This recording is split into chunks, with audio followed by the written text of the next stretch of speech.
आपका व्यवहार अच्छा होना चाहिए, आपका जो रोज की दिनचर्या है वो अच्छी होनी चाहिए। महाराज कहा करते हैं कि आपकी जब दिन की रोज की दिनचर्या ठीक रहती है, प्रभु के नाम से शुरू होती है और प्रभु के नाम पर शाम को अंत होता है, दिन का समापन होता है, तो महाराज जी कहा करते हैं आपका दिन शुभ हुआ।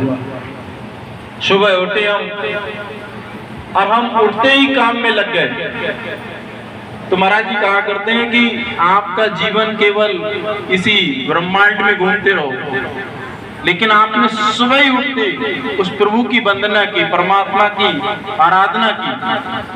हे परमपिता परमेश्वर, तेरा लाख लाख शुक्र है, आज की रात तो शुभ बीती, आज का दिन भी तेरी विनती करते करते गुजर जाए। ऐसी अंतरात्मा से आपकी पुकार होनी चाहिए।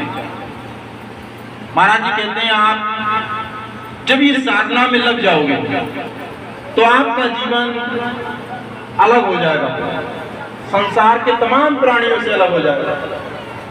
आपने देखा होगा बहुत भाई बहन ऐसे नशा करते हैं और जब तक वो कर ना ले, कोई चीज पा ना ले नशे की, तब तक उनको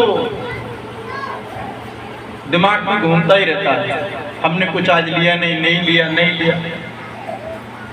स्वामी जी महाराज कहा करते थे ये परमात्मा की भक्ति का भी एक नशा है, इसका भी एक सुरूर है। अगर आपने परमात्मा की भक्ति का सुरूर पैदा कर लिया तो स्वामी जी महाराज कहा करते थे आपका जीवन सफल हो गया। हमें आए क्यों, आज का कार्यक्रम हुआ क्यों है, सिर्फ प्रभु की याद में, लेकिन हमें बाहरी कामों की लालसा लगी है। अभी शब्दों का कार्यक्रम चल रहा था, बड़े बड़े सुंदर शब्द प्रेमियों ने सुनाए,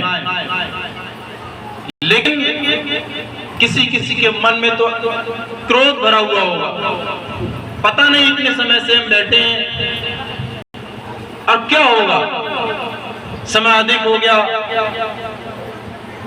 हम समय से पहुंचेंगे नहीं पहुंचेंगे, आगे चल के क्या होगा।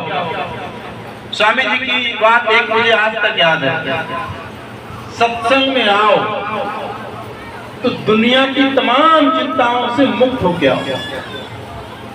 आज का दिन हमने सत्संग में लगाना है, अब हमें नहीं मालूम क्या होना है, जो होगा वो गुरु जी की कृपा होगी, गुरु जी की मर्जी होगी वो हो जाएगा, प्रभु की इच्छा होगी तो हो जाएगा। हम सत्संग में आए और सत्संग में पूरे ध्यान पूर्वक जो शब्दों का संख्या चली उसको सुना, लेकिन हमने विचार कितना किया। बड़े बड़े सुंदर शब्द कहे, आपने देखा होगा सांसारिक तरीके से अभी कई प्रेमियों ने शब्द सुना,